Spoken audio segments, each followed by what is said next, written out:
أعوذ بالله من الشيطان الرجيم بسم الله الرحمن الرحيم ومنهم أميون لا يعلمون الكتاب إلا أماني وإن هم إلا يظنون فويل للذين يكتبون الكتاب بأيديهم ثم يقولون هذا من عند الله ليشتروا به ثمنا قليلا فويل لهم مما كتبت أيديهم وويل لهم مما يكسبون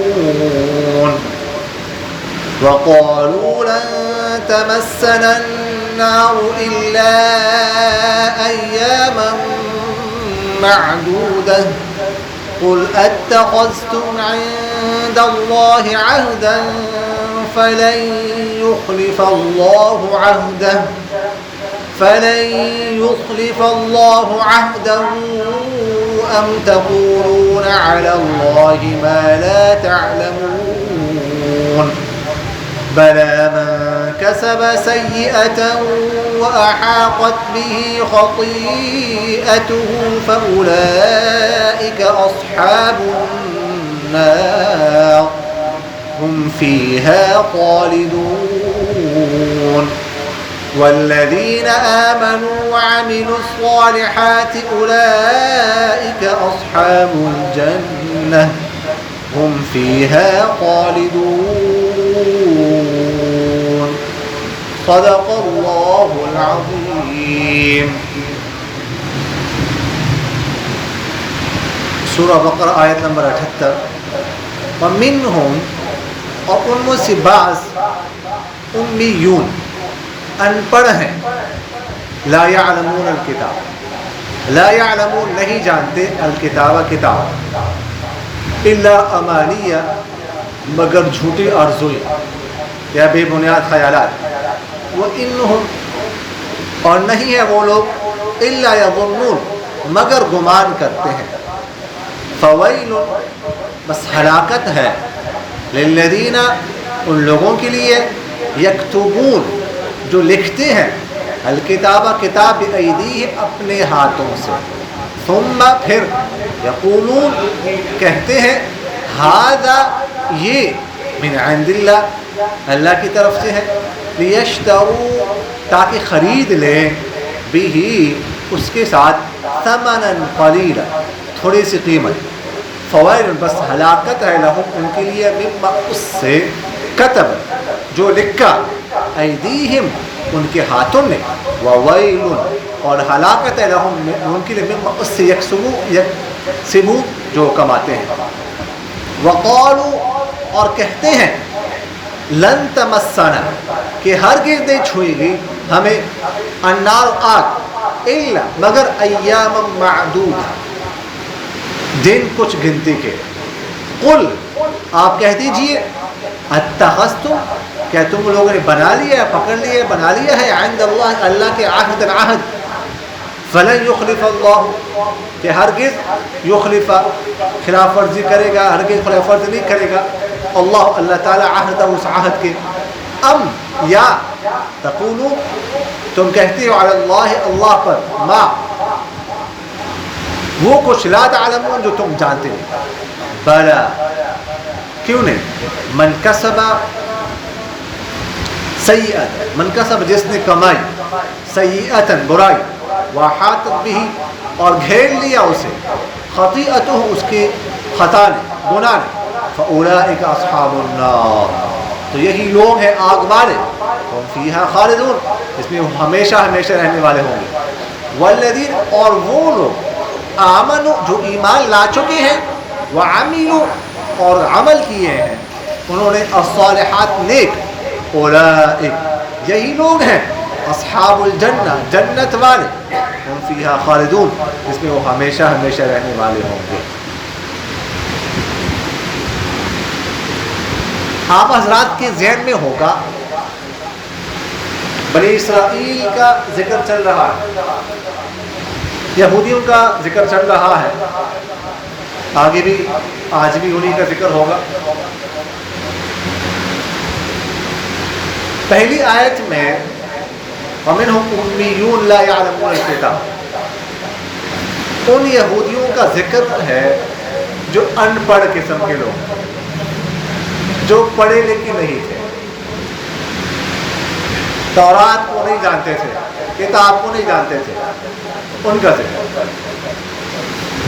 اللہ تعالیٰ فرماتے ہیں کہ ایسے لوگ جو پڑھے لکھے نہیں ہیں، نہیں جانتے کتاب، وہ بس صرف الا امانی ہے اور کچھ نہیں جانتے، جھوٹی آرزوئی جانتے ہیں، بے بنیاد خیالات جانتے ہیں۔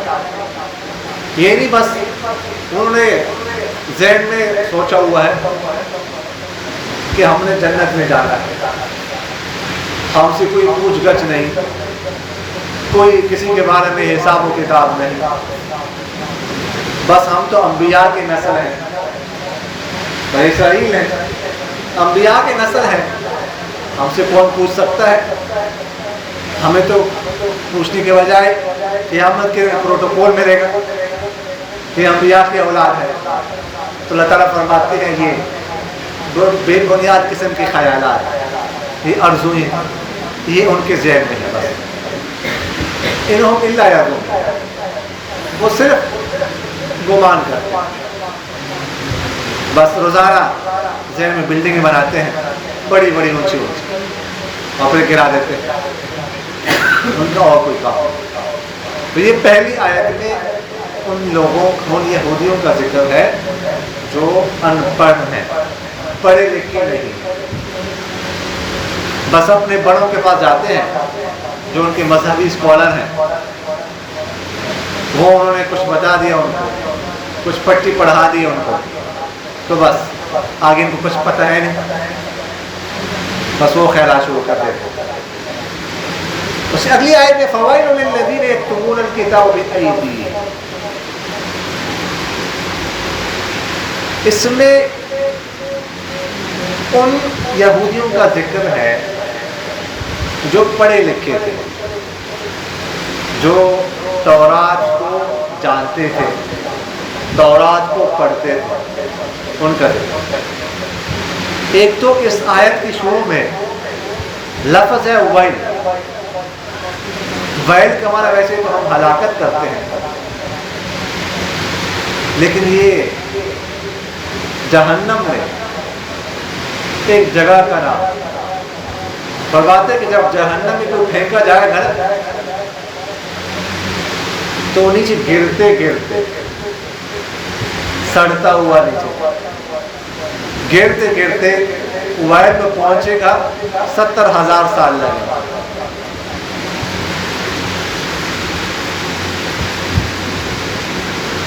اس سے آپ اندازہ لگا سکتے ہیں کہ جہنم کتنی گہری ہو،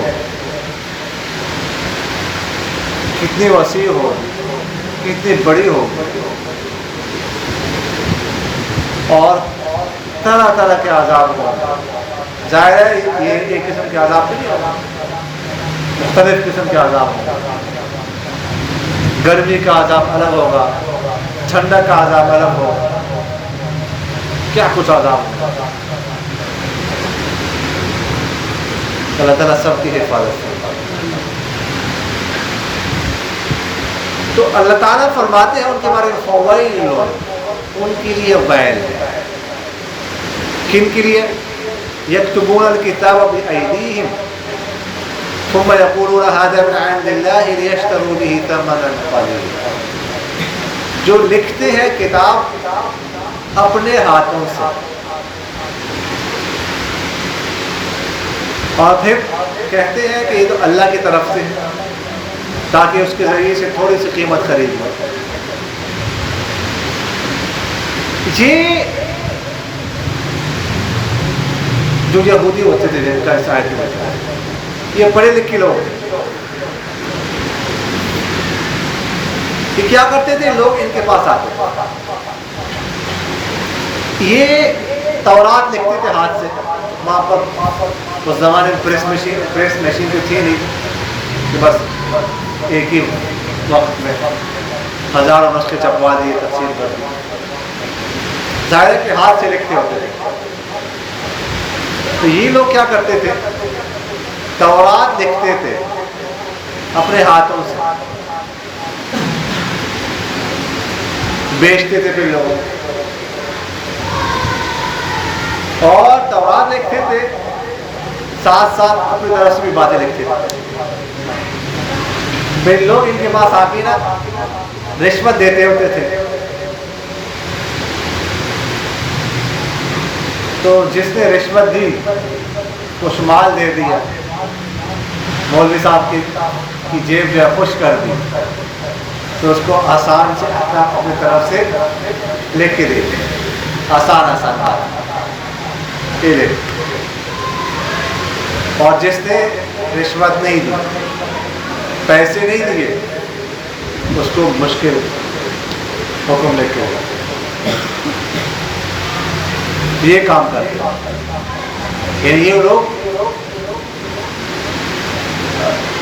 اس کی تحریف اس طرح بھی کرتے تھے، اس کا معنی بھی بدلتے تھے، اپنی طرف سے تشریح کرتے تھے تورات کی، اور ساتھ الفاظ بھی بدلتے تھے. تو اللہ تعالیٰ نے فرمایا کہ یہ کام کرتے ہیں، اور یہ کہتے کیا تھے، تورات ہے. اب تورات ہے تو اس کا مطلب کیا ہوا، اللہ کی طرف سے. وہ تو وہ لوگ تو اس کو تورات سمجھتے تھے، یہ بھی اللہ کا کلام ہے، لیکن وہ اپنی طرف سے اس میں باتیں ملاتے تھے. تو اللہ تعالیٰ نے فرمایا ان کے لیے ہلاک. کیا کرتے ہیں، تھوڑی سی قیمت کے بدلے میں اتنے بڑے گناہ کا ارتکاب کرتے ہیں، اتنے بڑے گناہ، اور اس کو کہا تھوڑی سی قیمت لیتے ہیں. یعنی پہلے تو ویسے ہی وہ تھوڑے بہت پیسے دیتے تھے، لیکن اگر پوری دنیا بھی مل جائے، اس پوری دنیا کے ملنے کے بدلے میں صرف ایک آیت میں تبدیلی کی جائے کلام اللہ کی، تورات میں اللہ کا کلام تھا، قرآن پاک میں ایک آیت کیوں نہ ہو، اس کے بعد میں پوری دنیا مل جائے، پھر بھی پوری دنیا بھی تو تھوڑی ہے. ایک لفظ کا بدلہ جو ہے نا وہ پوری دنیا کے بدلے میں نہیں دیا جا سکتا. تو اس طرح تو اس لیے اللہ تعالیٰ نے فرمایا لیشتروا بہ ثمنا قلیلا، یہ کام کرتے ہیں اور اس کے بدلے میں تھوڑی سی قیمت لیتے ہیں، جتنی بھی مل جائے تھوڑی ہے، تو یہ کام کرتے ہیں. تو فرمایا فویل لهم مما كتبت ایدیہم وویل لهم مما یکسبون. یعنی دو قسم کے گناہ ہو گئے ہوگا. ایک گناہ کہ لکھنا، تورات لکھنا اپنی طرف سے، یہ شو کرنا کہ یہ بھی تورات ہے، یہ بھی اللہ کا حکم ہے، یہ آیات بھی اللہ تعالیٰ کی طرف سے نازل کردہ ہے. بہت بڑا گناہ ہے، بہت بڑا گناہ ہے، اسے کوئی تصور ہی نہیں کر سکتا. تو اس سے آگے پیسے لینا الگ گناہ ہے، رشوت لینا الگ گناہ ہے، اپنے خواہشات کے مطابق فتویٰ دینا الگ گناہ ہے. تو دو قسم کے گناہ ہوتے تھے، تو اللہ تعالیٰ نے دونوں کے لیے ویل کا فویل لهم مما كتبت ایدیہم، ہلاکت ہے ان کے لیے جو وہ لکھتے ہیں، وویل لهم مما یکسبون، اور ہلاکت ہے جو وہ کماتے ہیں اس کے ذریعے سے. وقالوا لن تمسنا النار الا ایاما معدودہ. اچھا اگلی بات، ایک تو کام غلط کرنا، پھر افسوس بھی نہیں ہے اس پر، پچھتاوا بھی نہیں،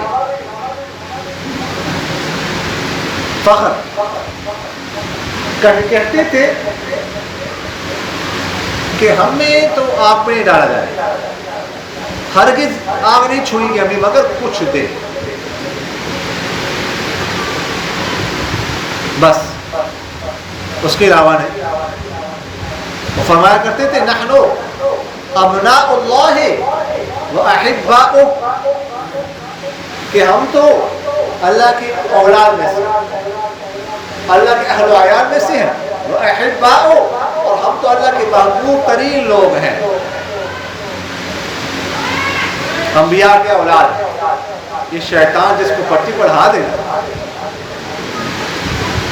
شیطان جس کا دماغ خراب کر دے، پھر اس کی آنکھوں میں پٹی آ جاتی ہے، اسے کچھ بھی نظر نہیں آتا، حق اسے نظر نہیں آتا، پٹی آ جاتی ہے، تو شیطان نے ان کو ایسی پٹی پڑھا دی۔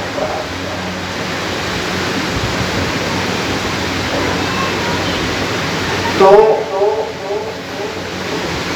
وہ کہا کرتے تھے کہ نہیں ہم آگ میں جائیں گے صرف کچھ دن سے کیا مراد ہے؟ اس کے بارے میں دو قول ہیں۔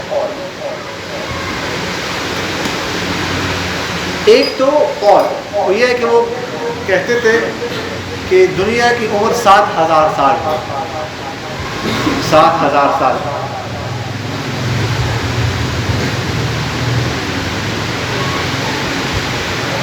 بعض روایات میں بھی آتا ہے 7,000 کا ذکر، لیکن وہ روایت بالکل درست نہیں ہے، روایت ہو بلکہ محدثی نے واضح طور پر لکھا ہے لا اصل، اس کی کوئی بنیاد نہیں، من گھڑت۔ تو وہ کہتے تھے کہ 7,000 سال عمر ہوگی، 1,000 سال کے بدلے میں ہم ایک دن جہنم میں رہیں گے، تو 7,000 سال کے بدلے میں 7 دن ہم جہنم میں رہ لیں گے، اس کے بعد بس جہنم سے نکل جائیں گے ہم۔ اور وہ ان کا یہ عقیدہ اب بھی ہے، اس وقت بھی تھا۔ وہ کہتے ہیں موسیٰ علیہ السلام کی شریعت باقی ہے، وہ یہ کہتے ہیں اور ہم اس پر قائم ہیں۔ وہ اب بھی کہتے ہیں کہ موسیٰ علیہ السلام کی شریعت منسوخ نہیں ہوئی، اس لیے تو آپ صلی اللہ علیہ وسلم کو نہیں مانتے، اس لیے تو عیسیٰ علیہ السلام کو نہیں مانتے، موسیٰ علیہ السلام کے بعد وہ کسی شریعت کو نہیں مانتے، عیسیٰ علیہ السلام کو بھی نہیں مانتے یہودی، اور آپ صلی اللہ علیہ وسلم کو بھی نہیں مانتے۔ وہ کہتے ہیں موسیٰ علیہ السلام کی شریعت باقی ہے، قیامت تک باقی رہی ہے۔ ہم کہتے ہیں منسوخ ہو چکی ہے، ہم موسیٰ علیہ السلام کو مانتے ہیں، موسیٰ علیہ السلام تو ہمارے سروں کے تاج ہیں، لیکن شریعت منسوخ ہو گئی ہے، یہ پہلے بھی ہوتا رہا ہے، شریعت منسوخ ہو گئی ہے تو یہ ہوتا رہا ہے، اس میں کوئی حرج کی بات نہیں ہے، یہ تو اللہ تعالیٰ کی طرف سے ہوتا رہتا ہے۔ دیکھیے گا ڈاکٹر کے پاس جاتے ہیں نا، ہم ڈاکٹر کے پاس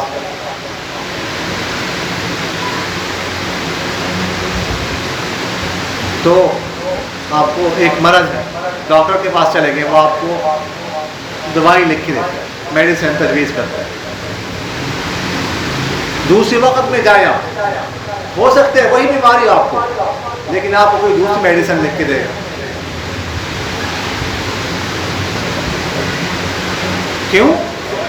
وہ ڈاکٹر سمجھتا ہے کہ اس وقت میں، اس موسم میں یہ میڈیسن ٹھیک ہے اور اس موسم میں یہ میڈیسن ٹھیک ہے، اور اس ڈاکٹر پر کوئی اعتراض بھی نہیں کرتا، اس کو کوئی برا بھلا نہیں کہتا، بلکہ یہ تو ڈاکٹر کی تعریف کی جاتی ہے کہ تشخیص صحیح کرتا ہے، ماہر ہے۔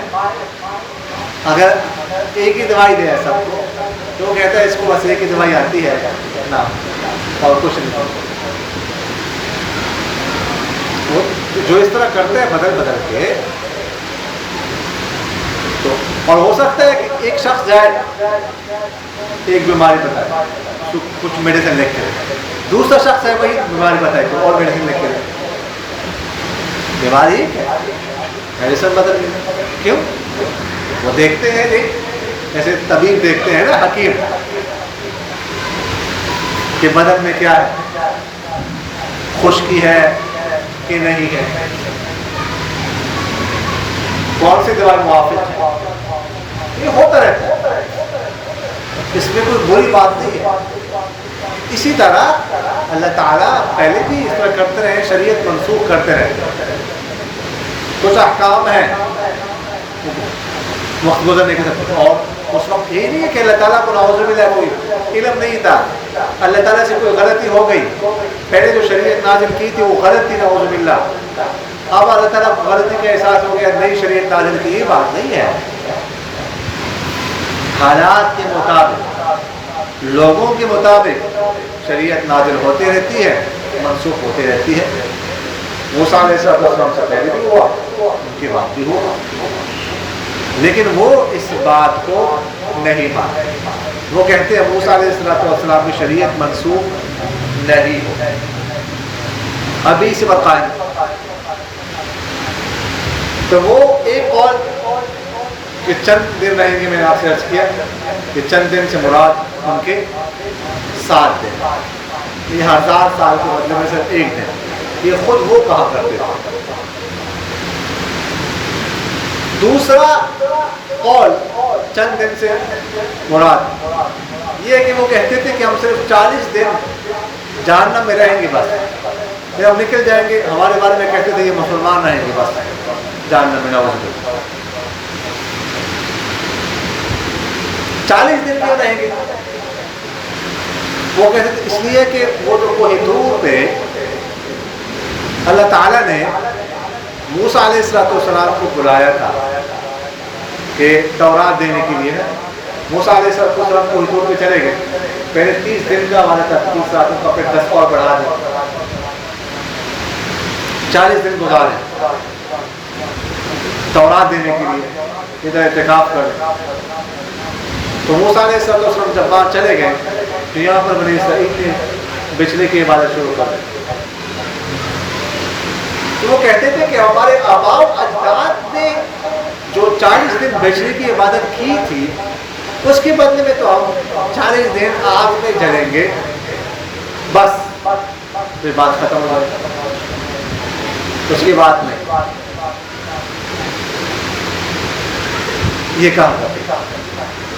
اس کے بعد مسلمان ہی جانے والا، اور یہ ایک روایت سے ثابت ہے۔ آپ لوگوں کے شاید ذہن میں ہو، شاید یہ واقعہ سنا ہو یا نہ سنا ہو، میں تفصیل کا ذکر تو نہیں ہے، ٹائم تو نہیں ہے، اشارہ کرتا ہوں۔ خیبر کے موقع پر ایک خاتون نے بکری میں زہر ڈالا تھا، آپ صلی اللہ علیہ وسلم کو کھلایا تھا، یہ واقعہ آپ لوگوں نے سنا ہے۔ خیبر کا موقع 7 ہجری میں جب خیبر فتح ہو گیا نا، تو ایک خاتون نے دعوت کی تھی آپ صلی اللہ علیہ وسلم کی، اس میں زہر ملایا، وہ زہر بہت سخت قسم کا زہر، ایک صحابی نے پہلے لقمہ لیا، انہوں نے کھا لیا، اس کے بعد آپ صلی اللہ علیہ وسلم نے ڈالا لقمہ، پھر تھوڑا سا چبانے کے بعد فوراً پھینکا، فرمایا اس میں زہر۔ وہ جو صحابی ایک لقمہ لے چکے تھے وہ شہید ہو گئے، اتنا سخت قسم کا زہر۔ اور یہ جو آپ صلی اللہ علیہ وسلم نے ایک لقمہ چبایا نا، پھر پھینکا، کھایا نہیں، صرف چبایا۔ تو یہ جو آپ صلی اللہ علیہ وسلم کی موت بعد میں وصال مبارک ہوا تھا، انتقال ہوا، تو اس کا سبب بھی محدثین یہ فرماتے ہیں، اندر میں صرف چبانے سے ہی سارا سسٹم اس نے خراب کر دیا۔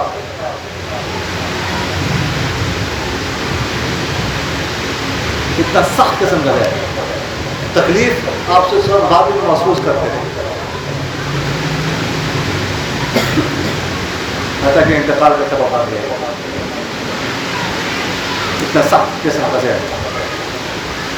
اگرچہ آپ صلی اللہ علیہ وسلم کا وصال مبارک تقریباً 2.5-3 سال بعد ہوا اس کے بعد، لیکن اس کا اثر آخر تک تھا، وہ اثر ختم نہیں ہوا۔ تو اس وقت خیر وہ لمبا ایک واقعہ ہے، آپ صلی اللہ علیہ وسلم نے اس کو بلایا،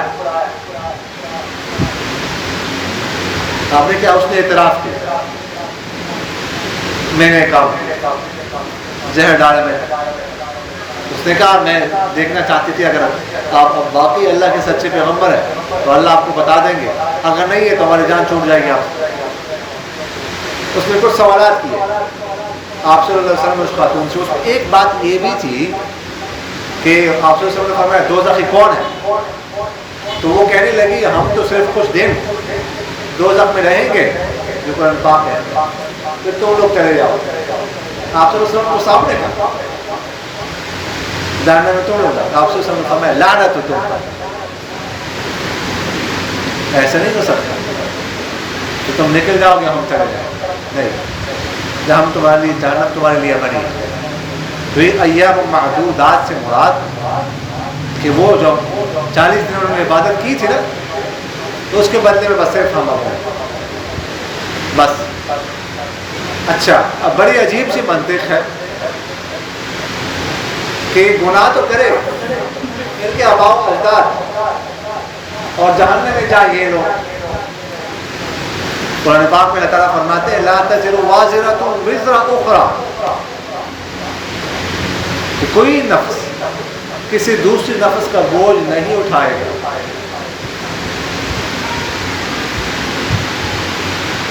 کوئی کسی کا بوجھ نہیں اٹھا سکتا، جو کیا ہے اب وہی ملے گا، کسی اور کا نہیں۔ تو آباء و اجداد قصور کریں اور جہنم میں یہ جلے تو عجیب سی بات۔ خیر بہرحال وہ یہ کہا کرتے تھے کہ ہم صرف کچھ دن جہنم میں جلیں گے، اس کے علاوہ نہیں، بس نکل جائیں گے ہم، مسلمانوں سے جہنم بھر جائے گی، نعوذ باللہ من ذالک۔ قل، اللہ تعالیٰ فرماتے ہیں قل آپ کہہ دیجئے ان یہودیوں سے کہ اتخذتم عند اللہ عہدا فلن یخلف اللہ عہدہ ام تقولون علی اللہ ما لا تعلمون، کیا تم لوگوں نے اللہ تعالیٰ سے کوئی عہد لیا ہے، کوئی پکا وعدہ لیا ہے کہ اللہ تعالیٰ نے نعوذ باللہ تمہارے ساتھ وعدہ کیا ہو کہ ہاں بالکل بس کچھ دن تم جہنم میں جلو گے پھر جہنم سے نکل جاؤ گے، تم بہت شریف لوگ ہو، بس زیادہ سزا تمہیں نہیں دی۔ تو اللہ تعالیٰ سے تم نے کوئی ایسا عہد، کوئی پکا وعدہ لیا ہے کہ تم نہیں کہہ رہے، کوئی سرٹیفکیٹ تمہارے پاس ہو کہ تمہارے کوئی اللہ تعالیٰ نے سرٹیفکیٹ دے دیا ہو کہ بس صرف کچھ دینے کے لیے جہنم میں جانا ہے، باقی تم جہنم سے بری، کوئی سند ہو دکھا دو۔ اور پھر وعدہ بھی ایسی فلن یخلف اللہ عہدہ، کہ اللہ تعالیٰ نے تمہارے ساتھ وعدہ کیا اور جس کی خلاف ورزی اللہ تعالیٰ ہرگز نہ کرے۔ ایسی کوئی بات ہو تمہارے پاس تو سامنے لے آؤ۔ ام تقولون علی اللہ ما لا تعلمون، یا تم ایسی باتیں کر رہے جس کی تمہیں خود بھی نہیں سمجھ، تمہیں خود علم نہیں ہے کہ کہاں سے بول رہے تم، کہ کون سے چینل سے بول رہے ہو، پتہ تمہیں سمجھ بھی آ بھی رہی ہے کہ نہیں خود۔ اللہ تعالیٰ پر جھوٹ ہے اور کچھ ہے۔ بلا من کسب سیئۃ واحاطت بہ خطیئۃہ فاولئک اصحاب النار هم فیہا، بڑا کیوں نہیں، جس نے برائی کمائی، برے کام کیے اور اس کے گناہ نے اس کا احاطہ کر لیا ہے، یہ لوگ ایسے لوگ آگ میں جائیں گے، آگ تمہارے لیے ہے، تم ہمیشہ ہمیشہ رہو گے۔ مسلمان گناہوں کی بدولت ہو سکتا ہے جائیں جہنم میں، لیکن مسلمان شخص جہنم میں ہمیشہ ہمیشہ کے لیے نہیں رہ سکتا۔ سزا بھگتنے کے بعد جہنم سے نکل جائے، کافر لوگ ہمیشہ ہمیشہ کے لیے جہنم میں رہیں گے، خالدون۔ بندہ سوچے اس ہمیشہ کے لیے جہنم میں رہیں گے، کریں گے کیا؟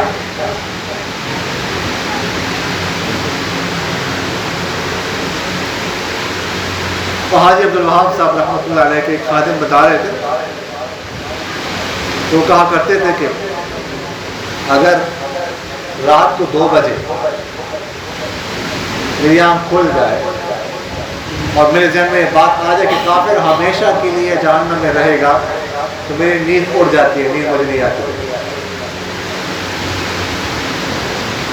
ہمیشہ کے لیے جہنم میں جائیں، ہمیشہ کے لیے. تو ان کو جہنم سے بچانا ہے، ان کو دعوت دینی ہے، ان کو سمجھانا ہے، ان کو مسلمان بنانا ہے. یہ ہماری ذمہ داری ہے، اس کی فکر ہم نے کرنی ہے. وہ اگر بیوقوف ہیں، نادان ہیں، نہیں سمجھتے، تو ہم تو سمجھتے ہیں. ہمیں تو چاہیے کہ ان کو بچائیں، ان کی فکر کریں، ان کے لیے دعا کریں، ان کے پاس جائیں، ان کو دعوت دیں، ان کو سمجھائیں. یہ ہر مسلمان کی ذمہ داری ہے. والذین آمنوا وعملوا الصالحات، اور وہ لوگ جو ایمان لائے اور نیک اعمال کیے تو یہ جنت والے ہیں، ہمیشہ ہمیشہ جنت میں رہیں. اچھا، دوسری بات تو تفسیر ہو گئی کہ محرم الحرام کا مہینہ چل رہا ہے. تو آج 6 تاریخ، ہمارے کے بعد 7ویں تاریخ شروع ہو گئی. عاشورہ 10 محرم منگل کو، تو روزے کا اہتمام کیا. یہ حدیث شریف میں آتا ہے،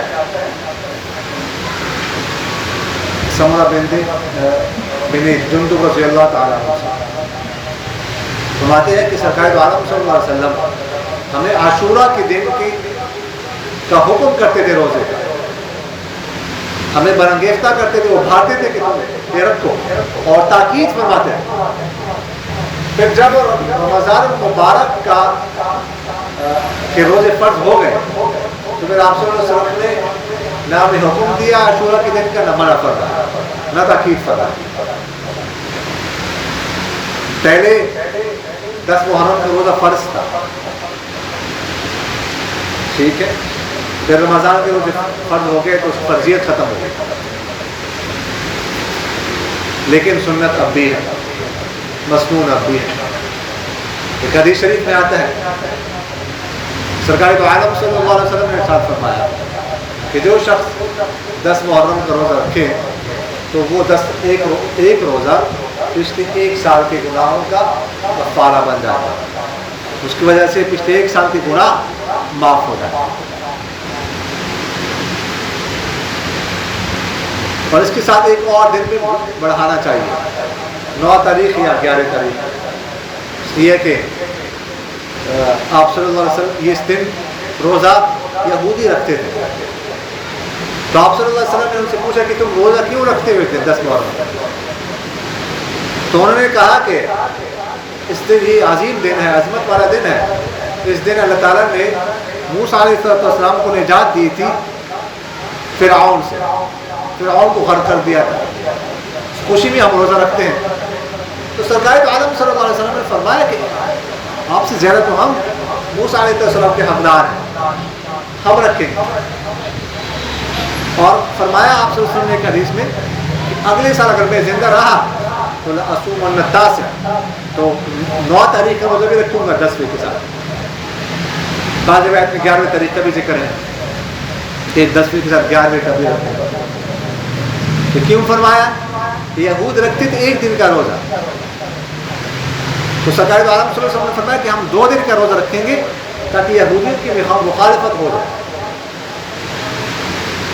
یعنی دیکھیے گا سرکار دو عالم صلی اللہ علیہ وسلم تو عبادت میں بھی ان کی مخالفت کرتے تھے، ان کی موافقت سے بچتے تھے. اور ہم آج کل گناہوں میں ان کی موافقت کرتے ہیں. ہم دیکھتے ہیں جی جو کام وہ کرتے ہیں وہ ہم کرتے ہیں، جو لباس وہ پہنتے ہیں ہم وہ پہنتے ہیں. کوئی شرٹ پہنی ہے اس میں کوئی نشان ہے، ہم بھی وہ شرٹ پہنیں گے اس نشان والا. جیسے ٹائی پہنتے ہیں ہم بھی پہنتے ہیں. وہ بالوں کا اگر ایسے سٹائل بنا دیں الٹے سیدھے ہم بھی ادھر بنا دیں، اگرچہ برے لگیں گے نا، ہم کہتے ہیں خوبصورت لگ رہے ہیں، بڑے خوبصورت لگ رہے ہیں.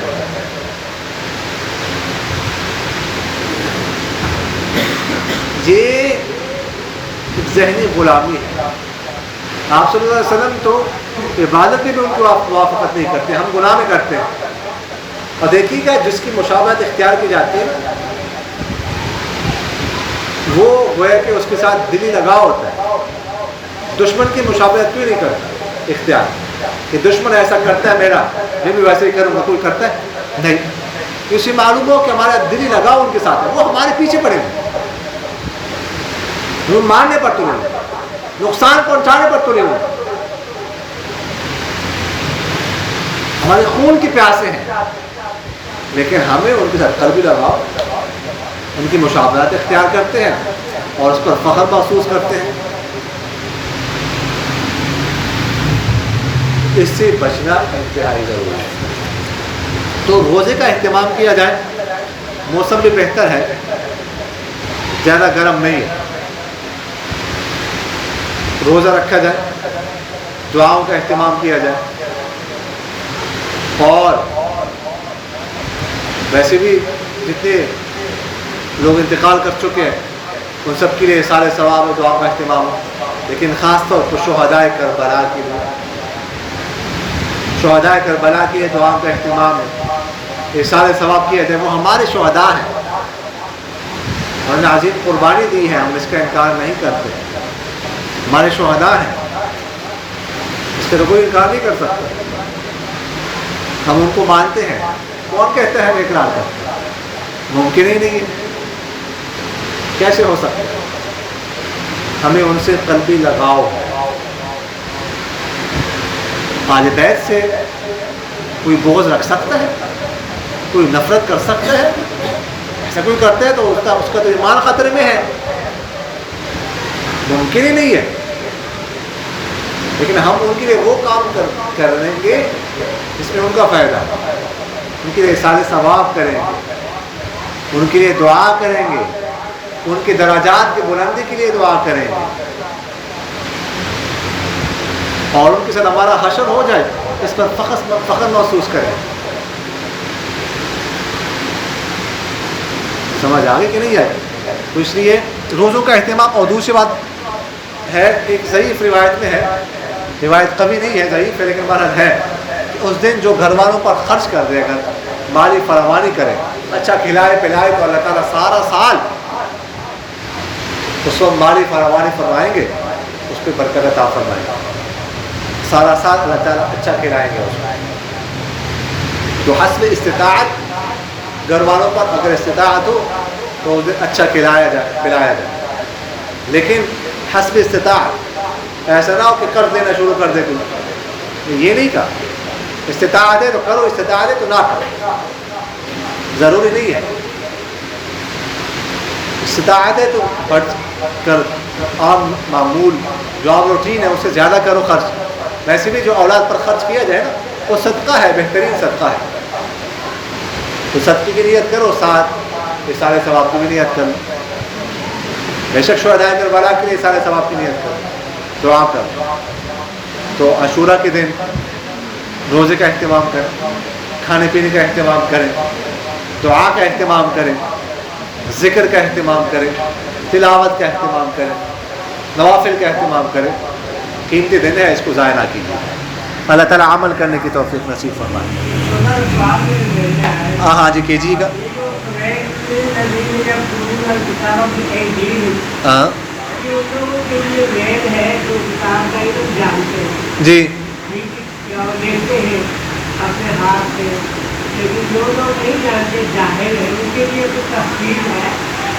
نہیں، یعنی یہ تو جو ہے نا گڑبڑ کرتے تھے، اپنی طرف سے لکھتے تھے. ان کے لیے اس لیے ویل کا کام، ان کو ویل کا کام. باقی یہ ہے کہ اگر کسی کو قرآن پاک پڑھنے نہیں آتا ظاہر ہے وہ تو گناہ ہے. اگر پڑھنا آتا ہے تو ترجمہ نہیں آتا یہ ضروری نہیں ہے. اگر تو ترجمہ آئے تو بہتر، لیکن قرآن پاک پڑھنا آنا چاہیے، پڑھنا چاہیے. باقی اگر کسی کو قرآن پاک کا علم نہیں ہے، سمجھ نہیں ہے، تو ان کے لیے ویل نہیں ہے. یہ ویل صرف ان لوگوں کے لیے جو غلط لکھتے تھے، اپنی طرف سے کچھ تورات کی آیت لی، کچھ اپنی طرف سے ملا دی، رشوت لے کے ان کو دے دی کہ تمہارے لیے یہ ہو، ان کے لیے ویل. آمین. الحمدللہ رب العالمین والعاقبۃ للمتقین والصلاۃ والسلام علی خیر خلقہ محمد وعلی آلہ وأصحابه أجمعين. ربنا لا تزغ قلوبنا بعد إذ هديتنا وهب لنا من لدنك رحمة إنك أنت الوهاب.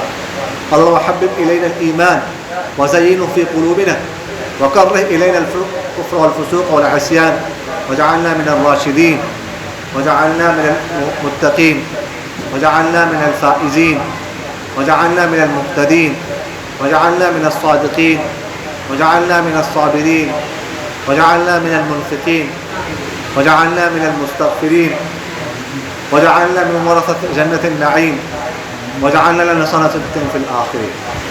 اے اللہ ذی الجلال والاکرام ہمارے تمام صغیرہ کبیرہ گناہوں کو معاف فرما. اے اللہ ذی الجلال والاکرام ہمارے تمام لغزشوں سے، تمام کمیوں سے، تمام کوتاہیوں سے، تمام غفلتوں سے درگزر فرما. یا اللہ ذی الجلال والاکرام کہ ماہ مبارک محرم الحرام کا مہینہ چل رہا ہے. یا اللہ ذی الجلال والاکرام اس ماہ مبارک کی برکات، انوارات، تجلیات ہمیں نصیب فرما.